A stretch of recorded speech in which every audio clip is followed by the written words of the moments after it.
se acercan y es inevitable, ¿qué preferirían, no? Que se mantenga sufriendo o terminar con esa vida.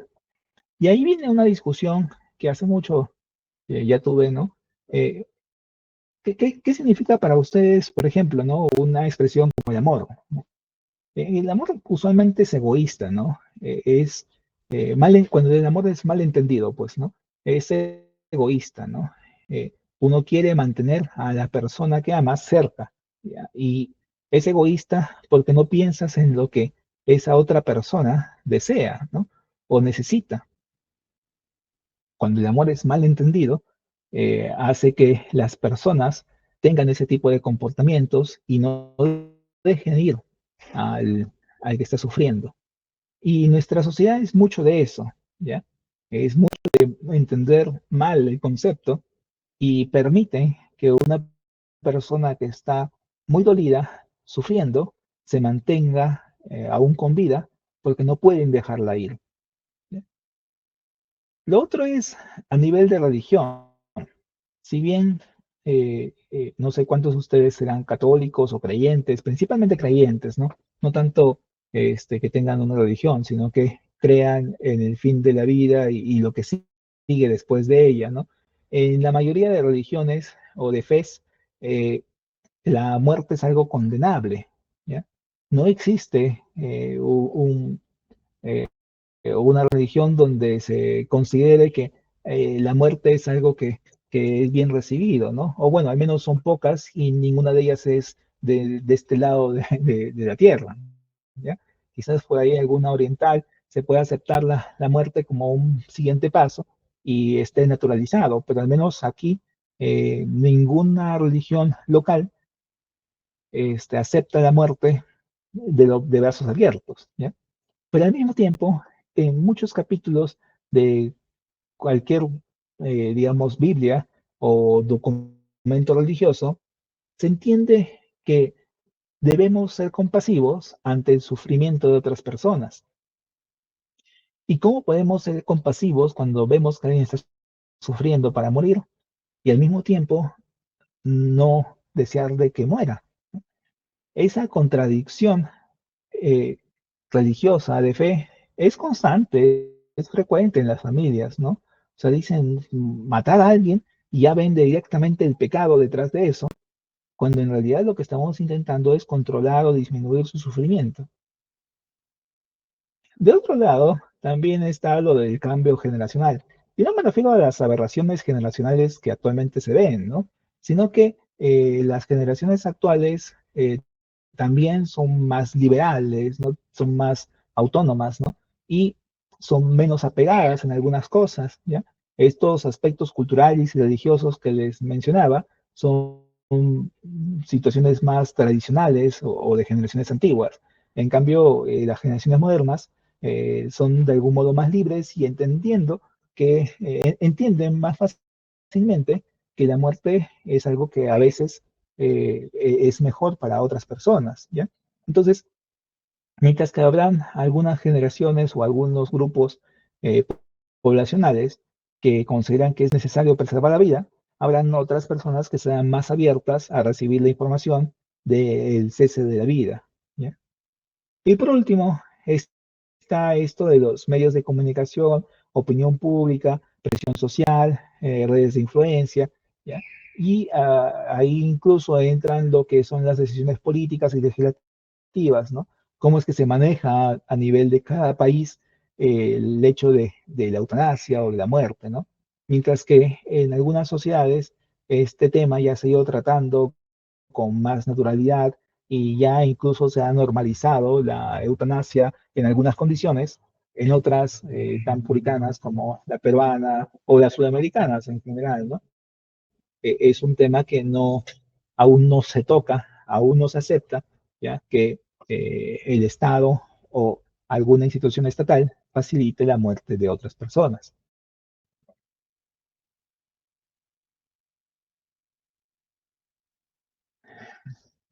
Les decía que la eutanasia la realizamos los médicos, ¿no? Entonces nosotros nos volveremos en ejecutores en la eutanasia, ¿ya? ¿Y qué pasa cuando realizamos alguna eutanasia o nos eh, ponemos a pensar que vamos a realizar alguna eutanasia, ¿no? Nadie la ha hecho directamente, bueno, sí la han hecho algunos, pero no bajo este nombre. Nos volvemos los ejecutores, ¿no? Los que acabamos con la vida de la persona. Y de algún modo, en nuestra formación y en nuestra psique figura que siempre deberíamos proteger a las personas y no hacerles daño, ¿ya? Y esto es una contradicción, ¿no? Porque vamos a hacer eutanasia y nos habían enseñado que primero no chere, ¿no? No hacer daño, ¿no? A las personas. Entonces va en contra de aquello para lo cual fuimos entrenados, para aquello para lo cual hemos estudiado medicina, ¿no? De algún modo esa contradicción nos genera un conflicto y algunos de ellos no podrán superarlo. Eso los lleva de algún modo a un nivel de estrés postraumático, culpa o duda sobre lo que están haciendo y lo que deberían hacer, ¿ya? Naturalmente, y ese es un tema que van a exponer con los días, aparecen mecanismos de defensa, la racionalización, por ejemplo, e intentar explicarnos a nosotros mismos que esta muerte que hemos inducido ha sido por el bien del paciente, ¿no? Por su bien, ¿no? Esta explicación racional nos ayuda a superar esa culpa, esa duda, ¿no? También nos podemos aislar, ¿no? Hacer que ese pensamiento, esa acción no sea más que un evento de trabajo y salimos, cerramos esa puerta. Ese es un fenómeno, por si acaso, de la psicología, ¿no? El efecto cierra puerta, ¿no? Le cierran una puerta, ya están en otro ambiente y su cerebro como que se desconectó de esa situación, ¿no? Entonces, hacen lo que sea, viven su vida normal una vez que cierran la puerta saliendo del hospital. Sea como sea, necesitamos apoyo institucional, seguimiento en nuestras acciones y también apoyo psicológico si es que alguien piensa realizar alguna eutanasia o se le da la indicación de hacer, pues, efectuar una eutanasia. ¿Ya? Y por si acaso, este tema de la eutanasia no es tan sencillo de tratar cuando vemos todas las aristas que se involucran, ¿no? Para facilitar una eutanasia, tiene que existir recursos que permitan la adquisición de los medicamentos o de la implementación de los protocolos que faciliten una muerte digna y rápida. No es algo barato si es que se quiere hacer correctamente, ¿ya? Y ahí viene la pregunta, ¿no? ¿Quién va a financiar la eutanasia? ¿Quién va a pagar por la muerte de otra persona?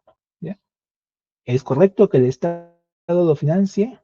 ¿Alguna aseguradora pagaría la eutanasia de alguno de sus pacientes, de sus asegurados? ¿Ya? Viene una evaluación de costos, claro, siendo crudos, es necesario hacerlo, ¿ya? Habría un costo elevado al implementar estos protocolos, pero a largo plazo, disminuyendo los días de hospitalización, los días de manejo en UCI, la cama hospitalaria, los costos, digamos, indirectos, ¿no? Por ejemplo, los días de trabajo perdidos por tanto el paciente como por los familiares, ¿no? La cantidad de personal que ha tenido que uno se ahorra, ¿no? Y los medicamentos también que uno se ahorra, porque ya no va al hospital ni requiere medicación, implicaría un ahorro a largo plazo, ¿no? Entonces, acá hay una discusión, aun cuando sea fea y cruda, de temas económicos, ¿ya?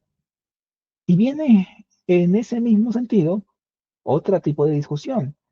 ¿Quiénes son los pacientes usualmente candidatos a eutanasias, no? Pacientes enfermedades terminales, pacientes adultos mayores, pacientes que saben de su condición y saben que se están volviendo una carga. Y cuando les expresan este tipo de situaciones, que la eutanasia va a significar no solamente un alivio para ellos, sino también para sus familias, porque ya van a tener que estar menos ocupadas atendiéndolos, entonces, de algún modo, se sienten presionados a aceptar esta recomendación y hasta ellos mismos lo propondrían, ¿no? Y esto es algo que también con frecuencia se denota, ¿no? Paciente abuelito, mayor, ¿no? Prefiero morir a seguir siendo una carga. Es la depresión detrás, a veces. A veces también es la presión que están ejerciendo las personas a su alrededor para que lo induzcan a tomar ese tipo de decisiones.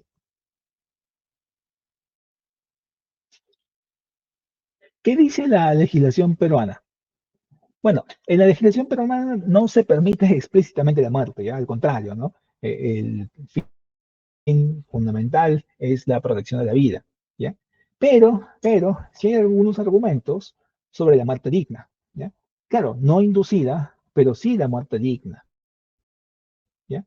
Aún existe una legislatura pendiente que toque el tema de forma directa, donde se aprueben todos los protocolos involucrados, desde el proceso de quién sería el candidato, cómo daría el consentimiento, cómo se evaluaría las condiciones para decidir que el paciente realmente tiene una condición terminal, que esa enfermedad es irreversible y que cómo se le administraría la medicación y demás, ¿ya? Entonces en Perú todavía no existe nada, ¿no? O sea, más allá de algunos debates ligeros, no existe algún documento en concreto que hable sobre la eutanasia.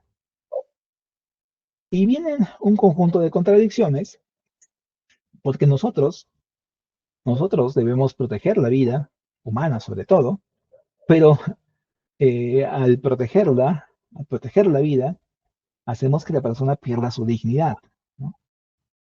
Los días finales en un hospital, para cualquier persona, ¿no? Que termina sus días ahí, son días terribles, ¿no? Donde están solos, están conectados por diversos orificios, a diversos dispositivos, no hay más que silencio, frío, o si es que hay ruido, es un ruido de risas e indolencia a su alrededor, o un ruido de otras personas sufriendo, ¿ya?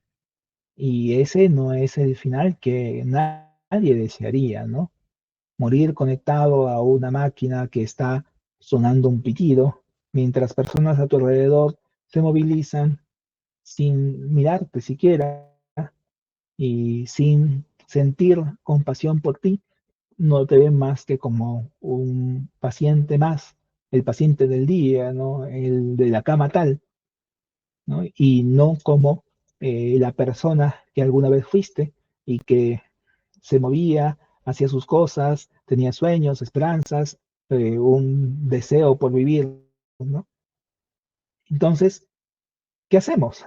Eh, ¿Qué debemos proteger? ¿Esa vida que a nosotros no nos importa o su dignidad, que es la que aún tiene?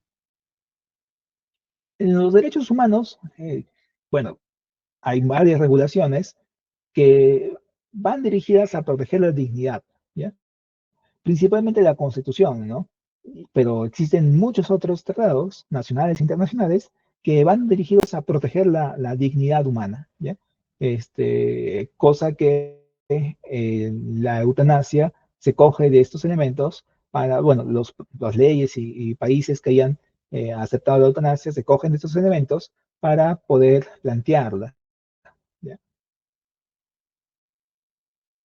Existen varias formas de eutanasia, por si acaso, está esta voluntaria, donde el paciente muere por su propia voluntad, ¿no? Y se decide su muerte, mejor dicho, por su propia voluntad. También está la involuntaria, cuando la decisión la toma otra persona, ¿ya? Porque el paciente no puede decidirla. Naturalmente, esta es una forma poco frecuente y se emplea usualmente cuando la persona ya ha decidido eso en vida, ¿no? Y no le queda otra cosa más a la persona que está como su tutor legal, seguir algunos protocolos, pasos y aceptar ese proceso.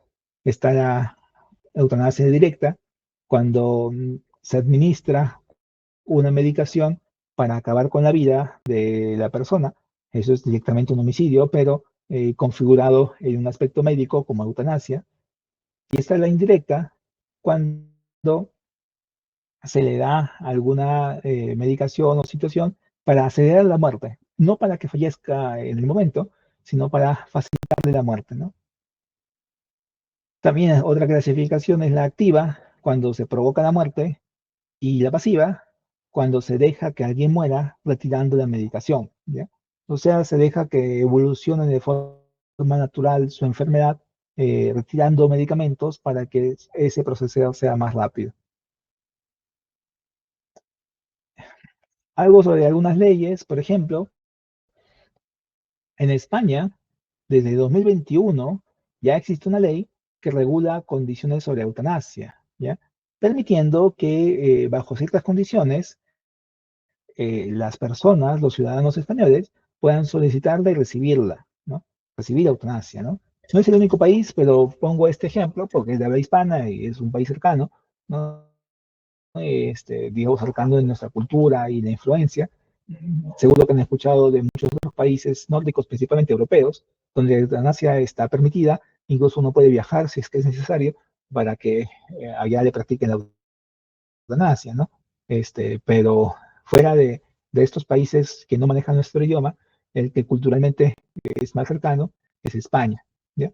Donde la persona tiene que tener una enfermedad grave e incurable, ¿ya?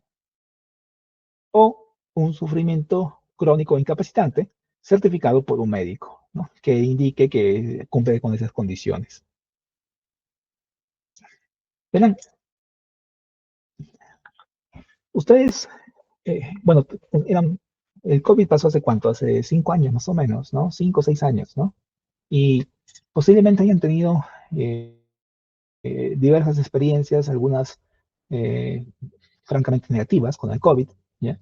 Y lamento si es que alguno de ustedes ha perdido algún familiar directo con el COVID, ¿no?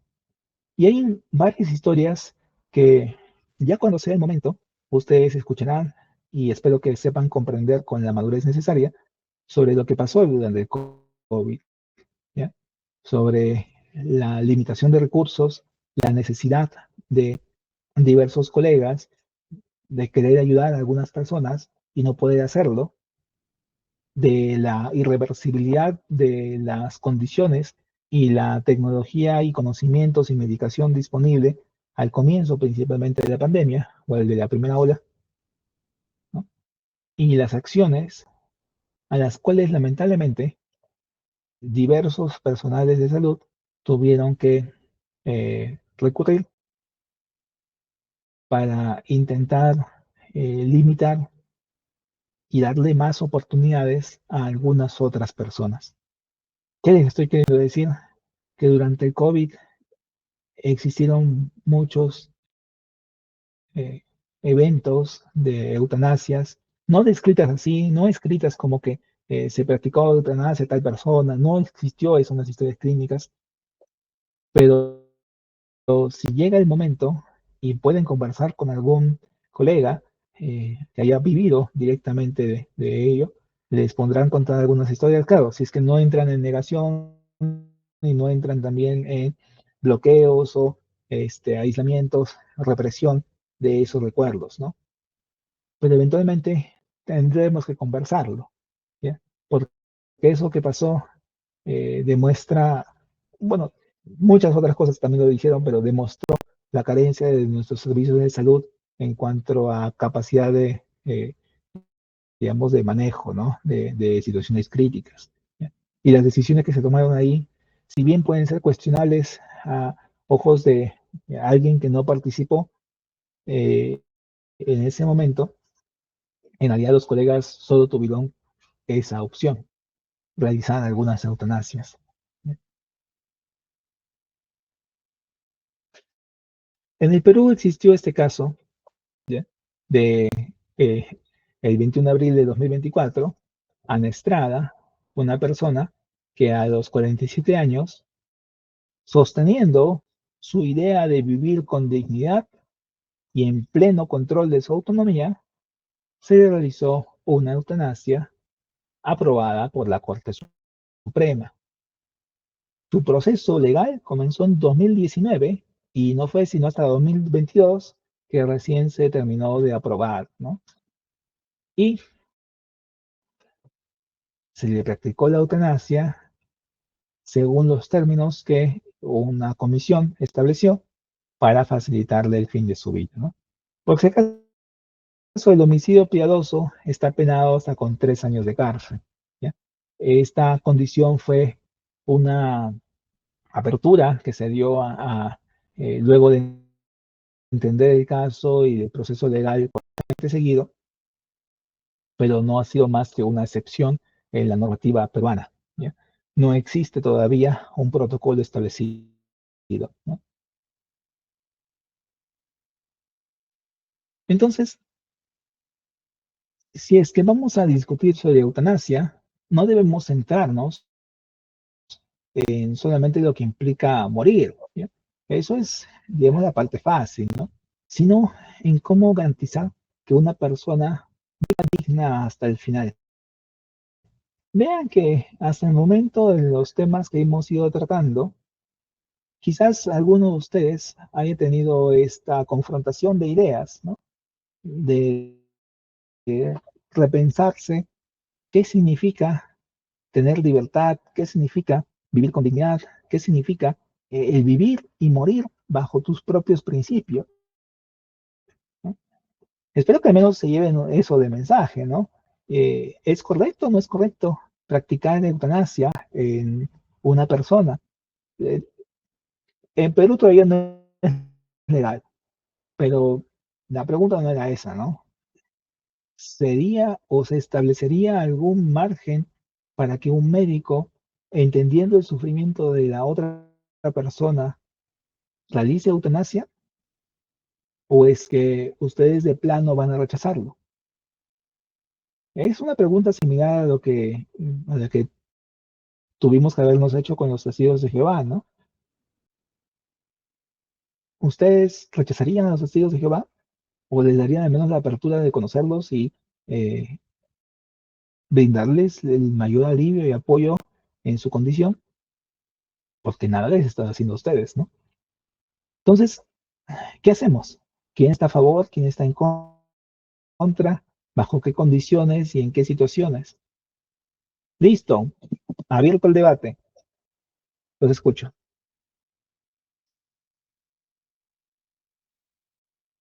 ¿Alguien quiere participar?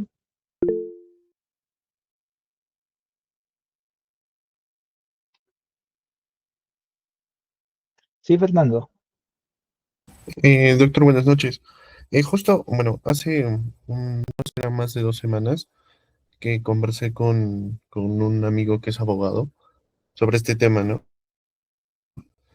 Y me hizo una pregunta, no sé, bueno, tal vez si usted me puede ayudar a encontrar la respuesta de que era, ¿qué pasaría si es que, por ejemplo, en el Perú se aprueba la eutanasia?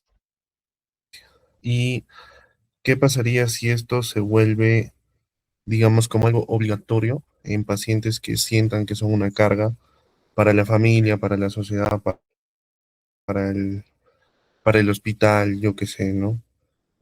Como se sabe, hay pacientes con enfermedades que, bueno, llegan a una depresión y llegan a ese punto, ¿no? De sentir que son una carga. Entonces, mi pregunta iría en el sentido de cómo actuar nosotros si es que sintiéramos de que eso es una obligación, en un caso hipotético de que se haga legal la eutanasia en el Perú, ¿no? Bueno, es que, miras, detrás de cada acción positiva o cualquier buena intención, existen personas aprovechadoras, ¿no? Y por aprovechadoras en cualquier nivel, ¿ya? Incluso en niveles como el acabar con la vida de otra persona, siendo esta inocente, ¿ya? Y es que cuando aparezca, si es que se llega a normalizar o institucionalizar, más que normalizar, la eutanasia, de hecho que van a aparecer muchas personas que realmente necesitan o que son personas con criterios de eutanasia, pero también van a aparecer aprovechadores y ver la oportunidad de acabar con la vida de otras personas, ¿no? En especial porque pueden someterlas a presión o inducirlas a ello, ¿no? Imagínense ustedes que vivan con alguien que esté discapacitada o que esté inválida y ustedes le planteen, sea directa o indirectamente, ¿no? Directa, que le digan de frente, ¿no? Tu vida no vale nada, deberías a matarte, ahí ya está aprobado la eutanasia, deberías participar de eso. Pueden hacerlo, ¿no? Una persona cruel lo va a hacer de esa forma, pero también indirecta, ¿no? O sea, incluso hasta sutil, ¿no? Sí, yo te apoyo y todo esto, y le sueltas ahí el brochure, el tríptico de los papeles para llamar a eutanasia, ¿no? O sea, existe todo eso, ¿no? Son posibilidades, ¿ya? ¿Cómo evitar eso? No hagas ese tipo de preguntas. O sea, en realidad eso es algo que toda ley va a tener siempre personas que van a buscar sacarle provecho, ¿ya? Y si esto implica dañar a otras, va a existir, ¿no?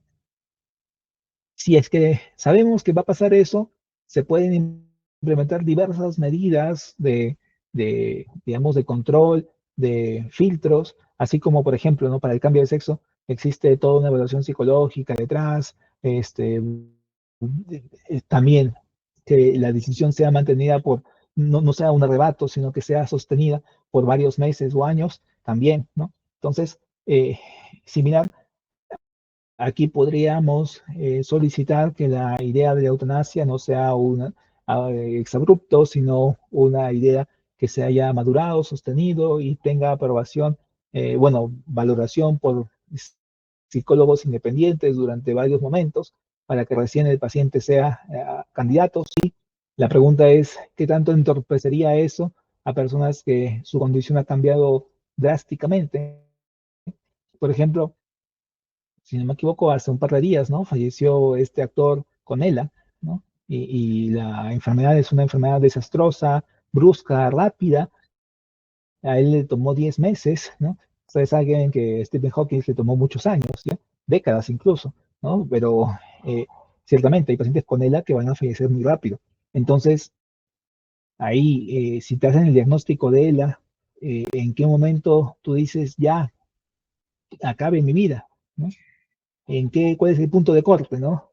¿Pasas así de ruedas, usas pañal? ¿Cuál es el límite donde aceptarías, ¿no? Y si es algo rápido, pero muy rápido, está progresando muy rápido, daría tiempo para que eh, sostengas tu decisión o tendrías que tomarla de una vez.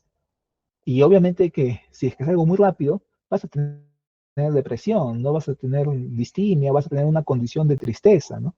Y gran parte de tu decisión va a ser por eso, no va a ser porque estás alegre y quieres acabar con tu vida. O sea, en la evaluación psicológica también se debe considerar ello. Entonces, hay demasiados elementos todavía a discutir. En el Perú no se ha establecido el debate de forma abierta y todas las aristas que se tienen que analizar. Yo solo acá he querido tocar algunos elementos y verán que si se entra en una discusión de ese tipo, no se acaba en día, ¿no? Listo. Daniela, Doctor, siento que el tema de la eutanasia es un tema muy delicado y siento que, la verdad, no estoy muy bien informada, pero, o sea, en otros países donde sí está, o sea, es legal la eutanasia, no sé con qué, o sea, específicos puntos, o sea, se ha dado, o sea, se ha permitido, porque siento que la gente, por ejemplo, que decide suicidarse o cosas relacionadas a eso, es como, sienten como si se hicieran una eutanasia porque ellos deciden quitarse la vida, ¿no? Entonces, siento que es una línea muy fácil de romper entre decir qué decimos que es válido, o sea, por qué razón es válida uno quitarse la vida o decidir ya no vivir. O sea, esa gente que, digamos, se toma la decisión de suicidarse, supongo que tienen, o sea, podrían decir que sí tienen las razones y valen sus razones para quitarse la vida. Entonces, no sé en qué punto o sea, qué leyes o qué parámetros se tendrían que poner para que esto funcione, al menos en el Perú. claro, eh, cuando alguien habla de suicidio, por ejemplo, cualquiera de ustedes es susceptible de ello, no es que estén en riesgo directo o amplio, pero ustedes saben que la proporción de personas que se suicidan, dentro de algunos grupos, por ejemplo, dentro del grupo de salud, es alto, ¿ya? Pero eso no implica que tengan una enfermedad terminal, ¿ya? Ahora, discutir si es que alguna enfermedad de salud mental es una enfermedad terminal es, bueno, pues cuestionable y debería ser abierto a debate, ¿ya? Pero no creo que comparar una enfermedad terminal como, no sé, pues cáncer, es la mismo, ¿no? O alguna otra condición como, como la que les puse de ejemplo, sea equivalente a tener una cuestión de depresión severa, ¿ya? Que es otro tipo de enfermedad que tiene otro tipo de tratamientos y que alguna persona podría argumentar que su vida no vale nada y que debe morir por eso, ¿ok? Pero si es que no se ha intentado al menos un tratamiento y al no ser considerada una enfermedad terminal, no sería candidata para que, o candidato para una eutanasia, ¿ya? O sea, tampoco es que se pueda permitir los suicidios como parte de, o mejor dicho, de meterlo del mismo grupo, ¿no? El suicidio como, como un ejemplo de eutanasia, ¿no? Creo que eso sí sería bastante atrevido, ¿ya? No veo la línea tan cercana, al menos si es que lo quieres plantear así, ¿ya? Una persona con enfermedad terminal es una que científicamente se ha demostrado que esta persona tiene una condición que es irreversible y no se puede recuperar. Se le ha dado alguna intención de tratamiento y aún así no se puede recuperar, ¿no? Eh, en cambio, una persona que decide suicidarse, usualmente es una persona que no ha llevado un tratamiento correcto, ¿no? Y es más, ni siquiera ha llevado un tratamiento en la mayoría de los casos, ¿ya? Y físicamente al menos no tiene una condición irrecuperable, ¿ya? La condición está en otra área. Entonces ahí vendría quizás una discusión de otro nivel, ¿no? De cuándo es que una enfermedad de salud mental se considera candidata para eutanasia, ¿ya?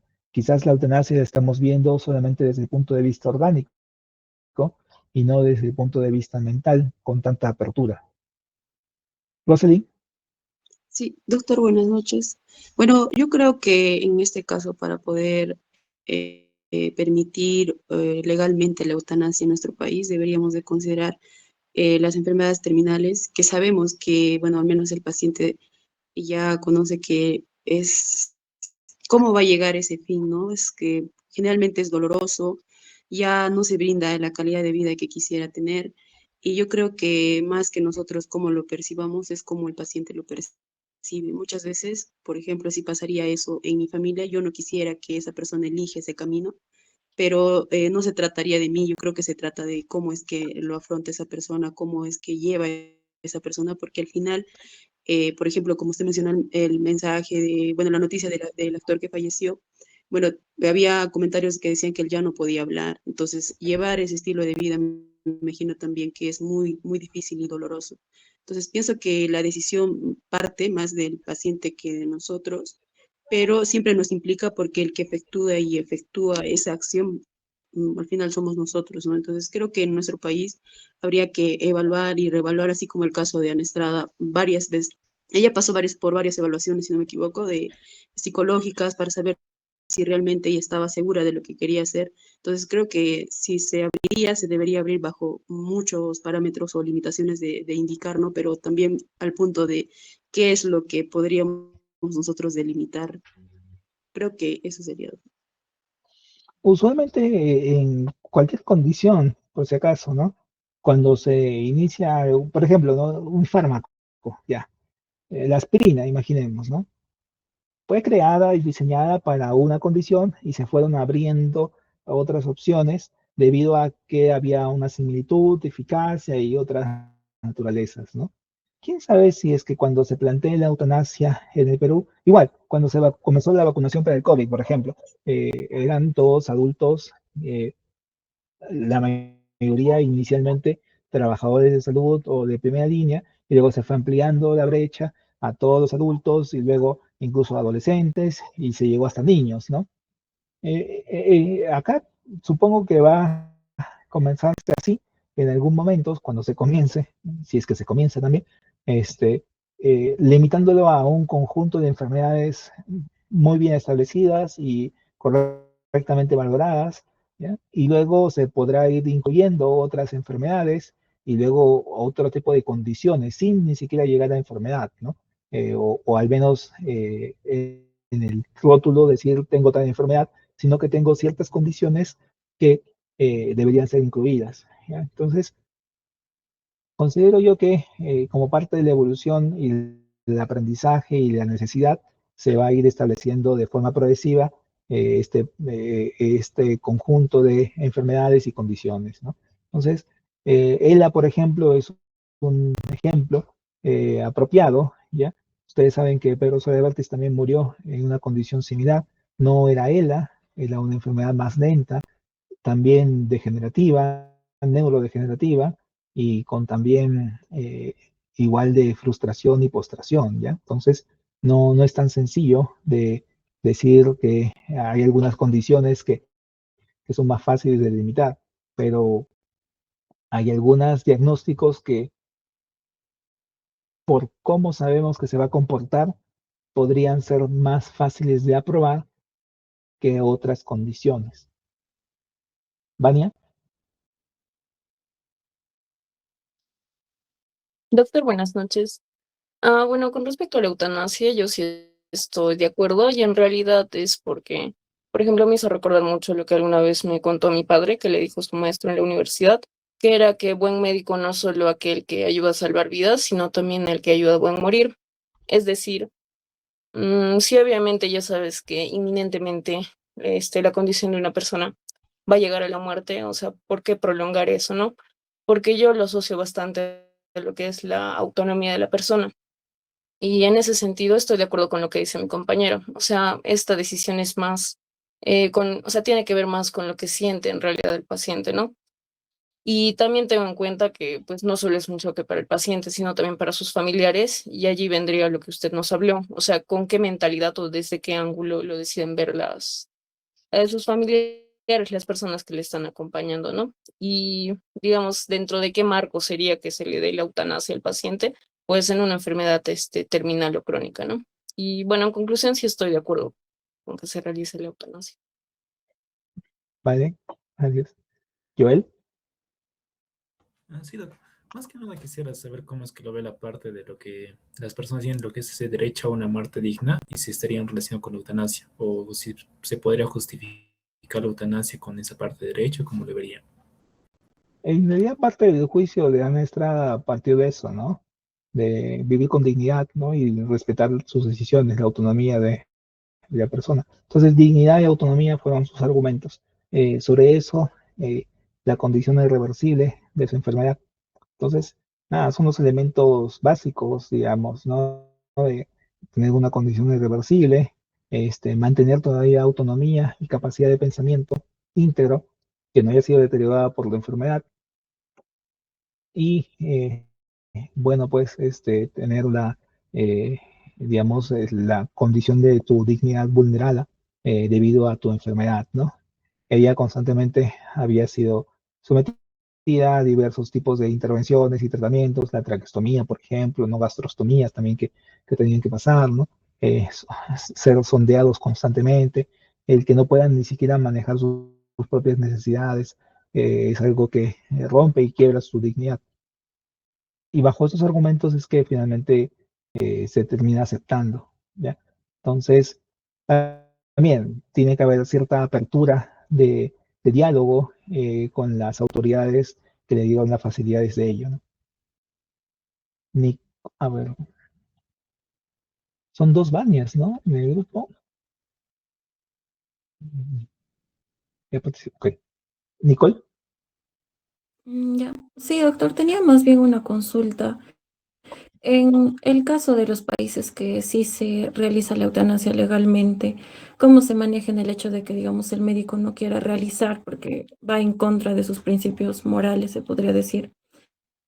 Y bueno, ¿hasta qué punto iba más la libertad de la persona y hasta qué punto iba la libertad del médico para poder ejercer la medicina como él quiere? No, pero por si acaso, no es que este, sea tu paciente y te diga, yo quiero hacer una eutanasia y tú tengas que aplicársela, ¿no? O sea, no es así, ¿no?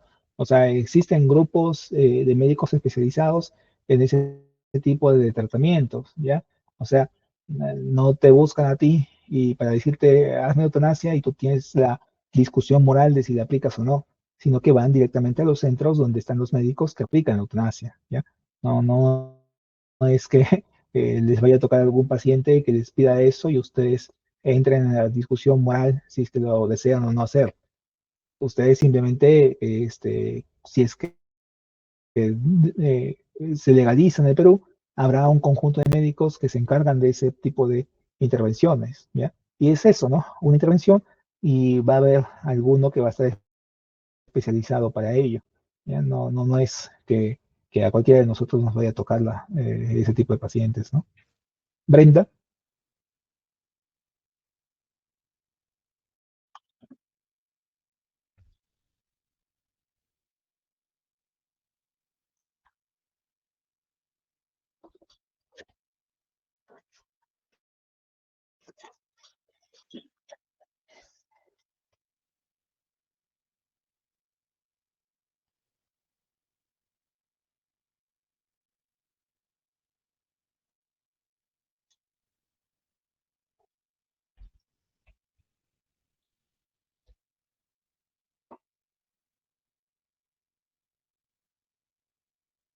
Claro, el caso de Ana Estrada, por ejemplo, no fue un homicidio piadoso como tal, digamos. Claro, o sea, finalmente todas las prácticas de eutanasia es inducir muerte, ¿no? Y si es que somos menos eufemistas, todos son homicidios, ¿ya? Solo que bajo indicaciones médicas o en este caso bajo indicación de la Corte Suprema, se estableció y se ejecutó, ¿ya? Y ahí no hay pena, ¿no? No hay penalidad para los médicos que hayan practicado la eutanasia en Estrada, ¿ya? Si es que tú lo haces fuera de esta aprobación de la Corte Suprema, se considera homicidio piadoso. Y dirás, es la misma situación. Ok, pero no fue aprobado legalmente. Así que en el Perú, al no estar aprobado, la eutanasia se considera como homicidio. Que haya sido piadoso, bueno, pues quizás te quite algo de penalidad, ¿ya? Pero sigue siendo homicidio, ¿ya? Entonces, no confundamos, reitero, el caso de Ana Estrada eh, es un evento aislado, ¿ya? No es un evento que debamos considerarlo como normativa o legal, ¿ya? Melanie. Doctor, buenas noches. Yo quería saber sobre cuál sería la diferencia ética entre lo que vendría a ser una eutanasia activa y ya también una limitación del esfuerzo terapéutico. No, o sea, que en una eutanasia tú administras fármacos, o sea, en una activa, tú administras fármacos para facilitar la muerte, ¿ya? Y la limitación del esfuerzo terapéutico es, por ejemplo, tú sabes que el paciente está en una condición grave, terminal, y la familia acepta, o bueno, el paciente, si es que por alguna condición está todavía en su cabal, que no se le haga RCP, por ejemplo, ¿ya? Y el paciente entra en el RCP y a la familia afirmó que no requiere, no desea RCP. Entonces, eh, ahí se limitan las actividades y el paciente fallecerá producto del infarto que está teniendo y porque los médicos ya no hicieron más, ¿no? Esto, por si acaso, de la limitación del esfuerzo terapéutico es algo que sí van a ver todos los días, ¿ya? Es algo que constantemente se plantea y no hay temor, ya en ese nivel creo que no lo toqué, ¿no? La limitación del esfuerzo terapéutico sí es algo que hacemos de forma rutinaria y hasta sugerimos a los pacientes, ¿ya? Bueno, a los familiares, ¿no? El paciente está muy mal, muy grave, les explicamos la condición, la familia se pone triste y todo esto, pero también les podemos plantear, pues si acaso su paciente está sufriendo, ¿no? En esta situación le podemos prolongar la vida, pero es a costa de sufrimiento, ¿ya? La recomendación sería que hagamos o no, digamos, realicemos más intervenciones, incluido RCP. Te preguntarán, etcétera, etcétera, y tú les dirás, esa es una normativa que usted tendría que aceptar y acá está el documento para que firme, ¿ya? La limitación de esfuerzo terapéutico sí es una práctica habitual que está normalizada en el Perú, ya es legal en muchos sentidos, es casi como decir que se permite la evolución natural de la enfermedad, ¿ya? Si es que el paciente por su propia enfermedad fallece, ok, y la familia no quiere que le reanimemos o sigamos haciendo más esfuerzos para mantenerlo con vida, bueno, ahí es su propia enfermedad la que se lo lleva. En cambio, en la eutanasia, nosotros inducimos la muerte, ¿no? La persona podría todavía seguir vivo días, meses o años, bajo cuidados apropiados, podría tranquilamente vivir muchos años, pero se describe que ya perdió su dignidad y ha aceptado morir de forma previa, ¿no? A lo que le correspondía, ¿no? Por su enfermedad, ¿no? Entonces se plantea la eutanasia, ¿ya? Diferenciemos esos dos aspectos, ¿ok? Aparte que la limitación de esfuerzos terapéuticos usualmente es hospitalaria, ¿ya? El paciente está hospitalizado y bajo esa situación es que se presenta el fin de su vida, y nosotros solamente estamos de observadores, ¿vale? ¿Alguien más? ¿Alguna otra duda?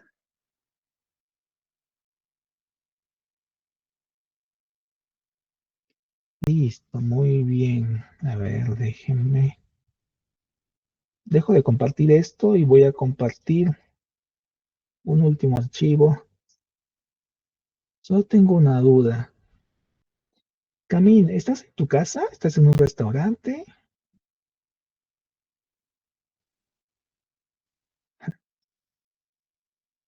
Apago la cámara.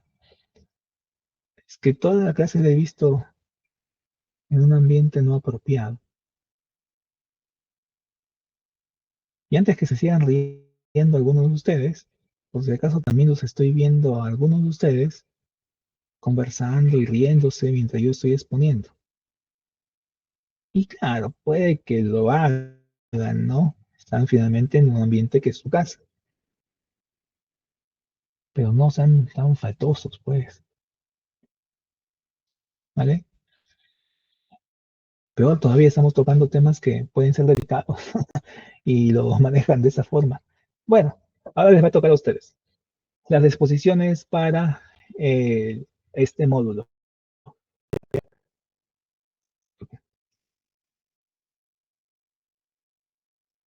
Así vamos a ver primero esto de acá.